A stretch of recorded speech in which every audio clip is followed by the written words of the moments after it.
성전에 올라가는 노래 120편부터 134편까지는 15개 시편 중에 13번째 시편이면서 가장 긴 시편 중에 하나입니다. 원래 성전에 올라가는 시편의 특징은 10절을 넘지 않는다는 것이죠. 우리가 볼 대로 지금까지 시편은 10개 구절을 넘는 시편이 없었습니다. 120편부터 134편까지 유일하게 10개 구절이 넘는 132편은 왜 이렇게 길까라고 생각할 수 있겠으나 성전에 올라가는 시편 중에 하나님의 임재를 가리키는 언약궤를 중심으로 다루고 있기 때문에 다른 성전에 올라가는 시편보다 좀 길게 표현되어져 있습니다. 이들이 먼 타국에서 순례 여정을 겪어오면서 이제는 예루살렘 성전을 통과하고 그 다음에 더 나아가 하나님의 임재가 머물러 있는 그 성소 안으로 들어가고 있는 모습을 연상하게 되어집니다. 특별히 오늘 본문에 주된 표현이 바로 장소적인 개념인데 5절에 처소, 7절에 그가 계신 곳, 8절에는 평안한 곳, 13절에는 자기 거처, 14절에 내가 쉴 곳, 그 다음에 17절에 거기서, 이 모든 표현이 한 가지를 이야기하고 있습니다. 언약궤, 하나님의 임재가 머무는 그곳을 가리키면서 하나님의 초소가 오늘 132편의 핵심 개념이라는 것이죠. 그 언약궤를 중심으로 1절부터 10절의 내용은 다윗의 맹세, 그리고 이 다윗의 맹세를 받으시고 하나님께서 다윗에게 언약의 맹세를 하시는 11절부터 18절 이 내용으로 두 단락으로 나눠집니다. 함께 이 부분을 우리가 살펴보면서 하나님의 초소에서 누리는 그 안식과 평안이 우리 가운데 있기를 간절히 소망합니다. 첫 번째로 다윗의 맹세를 1절부터 10절에 고백되어지고 있는데 오늘 본문을 보니까요, 다윗을 위하여 그의 모든 겸손을 기억하옵소서. 여기 겸손은 낮아짐을 의미하기보다는 다윗이 이 언약궤를 가지고 오는 여정 가운데 여러 가지 어려움들이 있었다는 것을 우리는 알 수 있습니다. 그것을 가리키고 있습니다. 그러니까 사사 시대에 엘리와 엘리 제사장, 홈니와 비니아스, 그들이 블레셋 전투에서 언약궤를 빼앗겨 버렸잖아요. 그리고 사울 왕이 있을 때도 언약궤는 여전히 방치되어 있었습니다. 그래서 다윗이 왕이 오른 다음에 제일 먼저 한 일이 방치된 언약궤를 가지고 오는 과정, 그 과정 가운데 숱한 어려움들이 있었는데 그것을 가리키고 있는 겁니다. 여기 겸손이 낮아짐이 아니라 언약궤를 가져오는 과정 속에 어려움이 있었는 그 고난을 이야기하고 있습니다. 우리가 아시다시피 이렇게 언약궤를 가져오는 과정 속에 처음에는 다윗도 잘 몰라하고 수레에 끌고 오다가 덜컹 그래갖고 우사가 딱 잡자마자 우사가 죽잖아요. 그래서 오베드돔 집에 딱 모셔다 놓고 한참 뒤에 다시 가지고 옵니다. 그러니까 여러 가지 어려움들이 있었다는 거죠. 그러니까 다윗의 마음은 하나님의 처소가 너무나 형편없었잖아요. 방치되어 있어서. 그래서 언약궤를 모셔오고 그 언약궤를 둘 하나님의 처소를 짓는 그 마음을 다윗이 품고 있었다는 것이죠. 그러니까 첫 번째는 언약궤를 가져오는 것이었고 두 번째는 그 언약궤가 머물 하나님의 처소를 짓는 데 다윗은 온통 마음이 가 있었다는 거죠. 그 내용을 이제 2절서부터 10절의 내용으로 계속 반복적으로 이야기해 주고 있는 것입니다.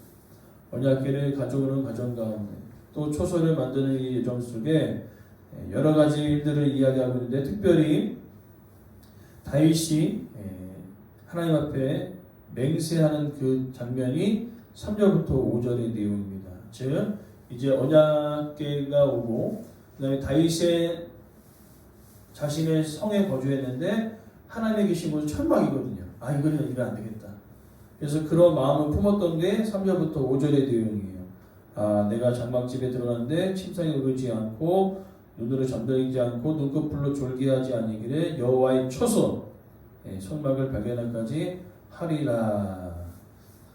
지금 여호와의 초소 그죠? 성막을 발견하기까지 하리라. 하나님의 임재가 머무는 그 언약궤가 머물 수 있는 그 처소를 세우는 데 온통 관심이 있었다는 겁니다. 이것은 무엇이냐면은 다윗이 그만큼 하나님을 위해 살아갔다는 그것을 증명해내는 중요한 사건 중에 하나라는 거죠. 멀리 떨어져 있던 언약궤를 모셔왔는데 자기는 다윗성에 거주하는데 하나님 천막에 있거든요. 이럴 수는 없다. 그 다윗의 마음이 여기에 담겨 있는 것입니다. 그의 간절한 마음. 그리고 나서 6절과 7절 그가 언약궤를 가져와서 뭘 하려는가? 그 언약궤가 모셔다던 그 처소 성전을 왜 짓는가? 그 이유가 7절에 있죠. 예배하기 위해서. 하나님을 예배하기 위해서.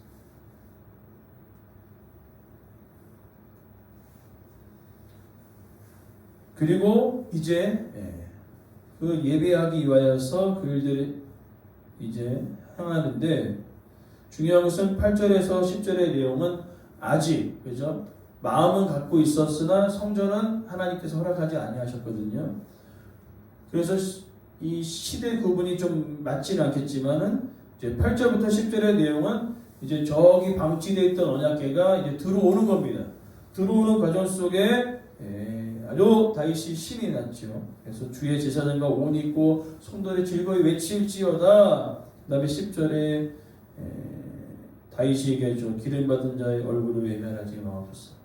즉 언약궤가 하나님의 임재와 영광을 가리키는데 내가 이 하나님의 임재와 영광에 머무는 그 언약궤, 그 언약궤를 바라보고 하나님께 기도할 때 하나님 내가 기도할 때 외면하지 마옵소서. 다윗만 그런 것이 아니라 이제 이후로 이 하나님의 임재와 영광을 가리키는 이 하나님의 처소에 나아가 기도하는 모든 성도들을 외면하지 마옵소서라고 기도하고 있습니다. 1절부터 10절의 내용을 쭉 보자면 하나님께서 다윗의 마음을 봤을 때는 너무나 기뻐하셨을 것 같습니다.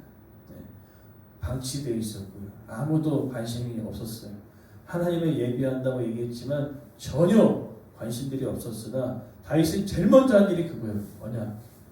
그리고 언약궤 오자마자 또 하고 싶었던 일이 성전이나 성전 하나님께서 허락하지 아니하셨지만은 그 마음 속에 하나님을 향한 그 마음을 하나님 누구보다 알고 계셨다는 것입니다.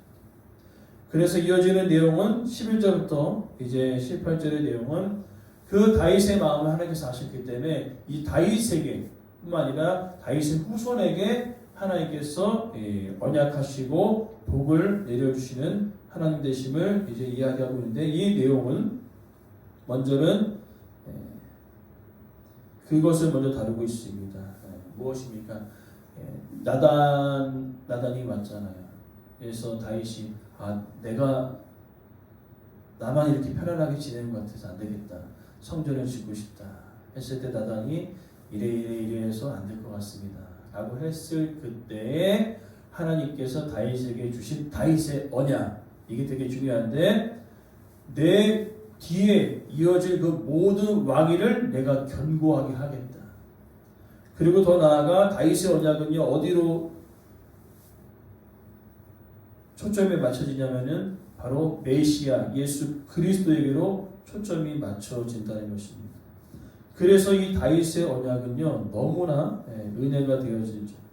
그 내용이 사무엘하 7장 4절에서 17절까지 이어지는데 그 중에서 우리가 가장 기억해야 될 것은 16절 말씀에 내 집과 내 나라가 내 앞에서 영원히 보존되고 내 왕위가 견고히 서리라.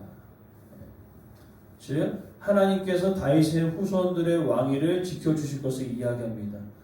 실제로 그렇게 하셨습니다. 북이스라엘은요 왕조가 3번 4번 바뀌었거든요. 그러나 유다는요 왕조가 바뀌지 않아요. 다윗의 후손으로 계속 이어집니다. 그것이 뭐 때문에 그렇죠? 다윗의 후손이 잘나서가 아닙니다. 하나님께서 항상 얘기하죠. 다윗 때문에, 다윗으로 인하여, 오늘 저와 여러분으로 인하여 우리의 후손들이 하나님의 은혜의 복을 대대로 받기를 간절히 소망합니다. 다윗 때문에. 그러나 더 놀라운 축복은요, 다윗의 언약의 핵심은 바로 메시아 예수 그리스도를 향하고 있다는 것이죠. 그것이 참으로 은혜가 되어지는 것이죠. 그 내용이 11절 내용을 이야기하고 있습니다. 내 몸의 소생을 내 왕위에 둘지라. 12절 내 왕위가 영원히 내 왕위에 앉으리라. 계속 11절 12절의 내용은 그 축복을 이야기하고 있고 더 나아가 하나님께서 이제는 시온을 선택하십니다.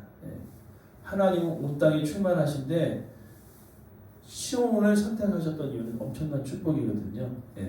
다윗에게 얘기하거든요. 너가 초소 뭐 성전을 준비한다고 야 나는 온 땅이 충만한데 야 그거 가지고 되겠느냐. 그러나 얘기하죠. 그러나 너희들이 이런 마음을 갖고 있기 때문에 내가 다른 곳보다 이 시온을 정해서 이곳에 내 영광과 임재와 능력이 항상 머무게 될 것이고 너희 후손들이 이곳을 향하여 기도할 때 고난 가운데 환난 가운데 전쟁 가운데 임하였을 때 이곳을 향하여 기도할 때 내가 평안과 기쁨과 안식을 내 안에 허락하여 주겠다라고 고백하고 있는 것입니다. 그 내용이 13절, 14절, 15절로 쭉 이어지는 거죠. 그러면서 이제 그 이야기가 선포되었을 때 이제 16절 제사장 성도들 기쁨으로 즐거워하며 찬양하고 있는 것을 볼 수 있습니다. 그리고 더 나아가 17절의 내용은 제가 아까 말씀드린 다윗의 언약의 초점은 메시아죠. 자 여기 보니까 다윗의 뿔이 나게 할 것이 내가 내 기름 분자를 위하여 등을 준비하였다. 그리고 원수들에게 수치를 그에게 완강히 빛나게 하겠다. 그 의미는 바로 메시아 예수 그리스도를 가리키는 예언적인 부분입니다. 17절과 18절은 바로 다윗의 언약의 핵심인 메시아가 오실 것을 예언하고 있는 것을 볼 수 있습니다. 이 축복을 누구에게 허락하여 주셨습니까? 바로 하나님의 임재, 영광을 가장 사모하였던 다윗에게 주신 놀라운 축복 중에 하나가 되어졌다는 것이죠. 그렇기 때문에 132편은 우리에게 중요한 교훈을 주고 있습니다. 무엇입니까? 하나님의 임재와 영광이 머무는 그곳을 향하여 다윗과 같은 그 간절한 마음, 그 사모하는 마음이 우리에게 있는가라고 얘기하고 있는 것이죠. 하나님의 임재와 영광, 시온에 거주한 예루살렘 성전이 되었을 것이고 오늘날은 교회입니다.